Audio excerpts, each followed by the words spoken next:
And before I get in Pankaj here, I just want to take a minute to Shashank. The dependence of your industry is very high on the financial services industry showing its willingness to lend. Almost 70-75% of the auto sales today are loans from institutions, and then we are coming up with newer buzzwords like subscription and all also.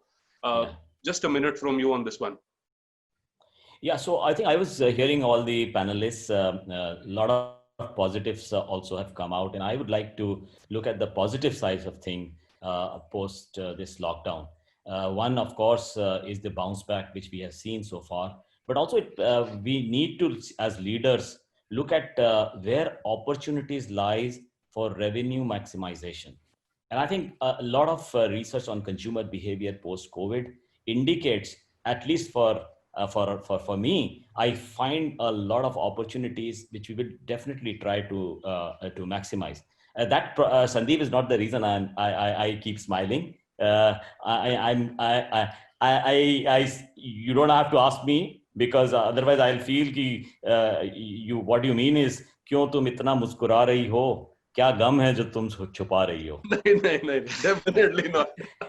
No. So it's just kidding. However, talking of opportunities, and you mentioned subscription and finance. Now, finance actually is 80% of the retail which we have in the industry, and we do find that in some cases that seems to be a constraint. And especially when you look at banks where the reduction in rates are not in proportion to the repo rate reductions, which we have seen. So the repo rate reduction is almost like 200 basis points if you look at January 2019 onwards.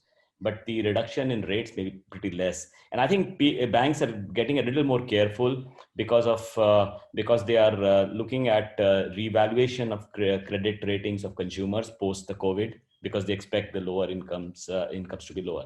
The positives, and I do respect their caution. I think it's now getting a little better. Especially, I think it will be more clearer post this August 31st when the loans which were held, the loan repayment which were held, the moratorium finishes.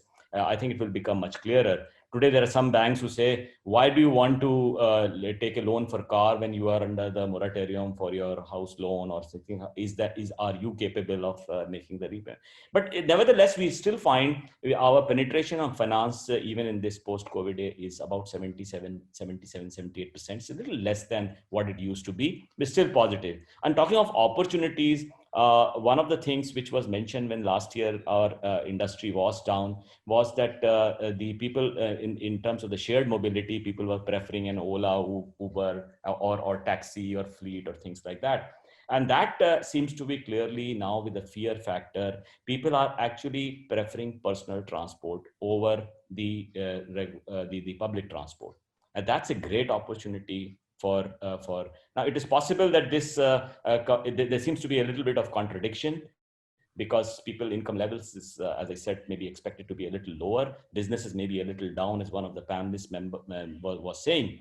But it does point to a shifting downwards of demand, the telescoping of demand, as we call it in marketing terms, where people will downgrade their choices. It's a great opportunity for us because we are very strong in small cars. We are talking of people are now preferring subscription. And as you would be knowing, Sandeep, that we are also doing now a pilot on subscription quickly in response to that in a couple of cities. And the reaction, the response so far has been fantastic. And I can go on. For example, people say used cars would also be, and we see a big jump in the used car market as well. That is also something which is part of our True Value network, which gives a great source of revenue for our channel partners. We have, of course, the other ways like people, looking at digitalization for even the finance. I think one of the panelists was mentioning whether you can have the entire process of finance on digital platform. We have done that, and that is also something which we have already implemented. That was the critical part in the entire journey of car buying, where people were still going offline. We have now given that option. And I'm so happy that some of the banks, actually 17 of them, have agreed to be part of this. So it was a part of whether the capability, and now comes to that last point, which I think Naveen was mentioning about the buyer, the person who is actually asking whether he's technologically savvy enough. And for us, it's been a pleasant surprise that not only in the tier 1 and tier 2 cities, even the smaller cities, the digital platform seems to have worked very well. And we do believe it's a great opportunity, cutting down costs of transaction, at the same time offering great convenience to the consumer. So I see a lot of positives in what even in the post-COVID, in the post-lockdown era. And while we are still negative over the last year, obviously, because we had a very bad quarter, as you know, but May was good. June was even better. July seems to be even more better. So I think we are getting there. We just have to see which way the sentiment moves on the COVID front.